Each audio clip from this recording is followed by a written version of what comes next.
नमस्कार friends, welcome to my channel. Friends, जैसा कि हम लोग लुसेंट बायोलॉजी के अंतर्गत प्राणी विज्ञान टॉपिक को शुरू किए थे और उसके अंतर्गत हम लोगों ने पढ़ा था जंतुओं के वर्गीकरण के बारे में। ठीक है, आज हम लोग पढ़ेंगे जंतु ऊतक के बारे में।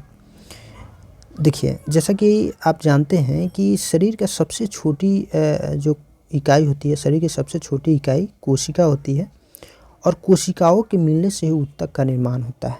ठीक है, तो ऊतक जो है जंतु में भी होता है और पेड़ पौधों में भी होता है। तो इस वीडियो में हम लोग जंतु ऊतक के बारे में पढ़ेंगे, यानी एनिमल टिश्यू के बारे में पढ़ेंगे। देखिए, जंतुओं के शरीर में पाए जाने वाले ऊतकों को हम निम्न श्रेणी में बांट सकते हैं, जैसे उपकला ऊतक यानी इपिथेलियल टिश्यू। ऊतक को हम लोग टिश्यू कहते हैं अंग्रेजी में। ये ऊतक जंतु की बाहरी, भीतरी या स्वतंत्र सतहों पर पाए जाते हैं। इसमें रुधिर कोशिकाओं का अभाव होता है, जिसके कारण इस ऊतक की कोशिकाओं का पोषण जो है विसरण के माध्यम से लसिका द्वारा होता है।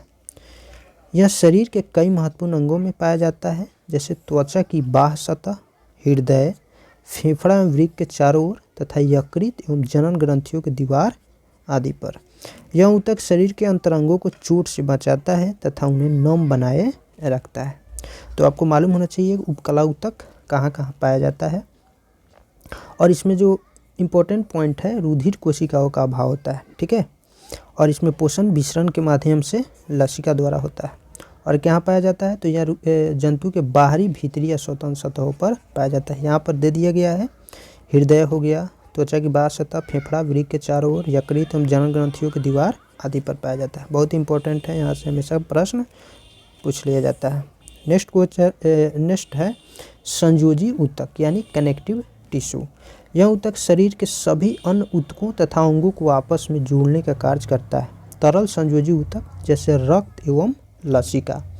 रक्त एवं लसिका को तरल संयोजी ऊतक कहा जाता है। ठीक है, संवहन के कार्य में भी सहायक होते हैं, यानी तरल संयोजी ऊतक रक्त एवं लसिका जो होता है, यह संवहन के कार्य में भी सहायक होता है। यह ऊतक शरीर के तापक्रम को नियंत्रित करता है तथा मृत कोशिकाओं को नष्ट करके मृत ऊतकों एवं कोशिकाओं की पूर्ति करता है।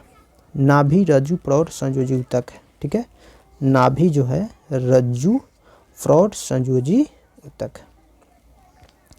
प्राणियों में एडिपोसाइट संयोजी ऊतक में वसा संग्रहित होती है। नेक्स्ट है पेशी ऊतक, मसल टिश्यू। इसे संकुचनशील ऊतक यानी कॉन्ट्रैक्टाइल टिश्यू के नाम से भी जाना जाता है और शरीर के सभी पेशियां इसी ऊतक से मिलकर बनी होती है। पेशी ऊतक तीन प्रकार के होते हैं। आरेखित यानी अनस्ट्रैप्ड। यह पेशी ऊतक उन अंगों की दीवारों पर पाया जाता है जो अनैच्छिक रूप से गति करते हैं, जैसे आहार नाल, मलाशय, मूत्राशय, रक्त वाहिनियाँ आदि, जो जंतु की इच्छा पर निर्भर नहीं करता है। आरेखित पेशियाँ उन सभी अंगों की गतियों को नियंत्रण करती है जो स्वमेव गति करते हैं। ठीक है, जो अपने आप गति करते रहते हैं। उसके बाद है रेखित स्ट्राइप्ड। ये पेशियाँ शरीर के उन भागों में पाई जाती है जो इच्छा अनुसार गति करती है, यानी जंतु की इच्छा अनुसार बात किया जा रहा है। ठीक है, प्राय इन पेशियों के एक या दोनों सिरे रूपांतरित होकर टेंडन के रूप में अस्थियों से जुड़े होते हैं। नेक्स्ट है हृदय पेशी, जिसको कार्डियक कहते हैं। ये पेशियाँ केवल हृदय की दीवारों में पाई जाती है। हृदय की गति इन्हीं पेशियों के कारण होती है, जो बिना रुके जीवन पर्यंत गति करती है। संरचना की दृष्टि से यह रेखित पेशी ऊतक से मिलती जुलती है। मानव शरीर में मांसपेशियों की संख्या 639 होती है। मानव शरीर की सबसे बड़ी मांसपेशी ग्लूटियस मैक्सिमस यानी कुल्ला की मांसपेशी है। मानव शरीर की सबसे छोटी मांसपेशी स्टेपिडियस है। उसके बाद है तंत्रिका ऊतक यानी नर्व टिश्यू। इसे चेतना ऊतक भी कहते हैं। जीवों का तंत्रिका तंत्र इन्हीं ऊतकों का बना होता है। यह दो विशिष्ट प्रकार की कोशिकाओं का बना होता है, तंत्रिका कोशिका न्यूरॉन्स और बी न्यूरोग्लिया। यह ऊतक शरीर में होने वाली सभी अनैच्छिक और मैच्छिक क्रियाओं को नियंत्रित करता है। न्यूरोग्लिया कोशिकाएं मस्तिष्क की गुहा को आस्तरित करती है। जन्म के बाद मानव के तंत्रिका ऊतक में कोशिका विभाजन नहीं होता है।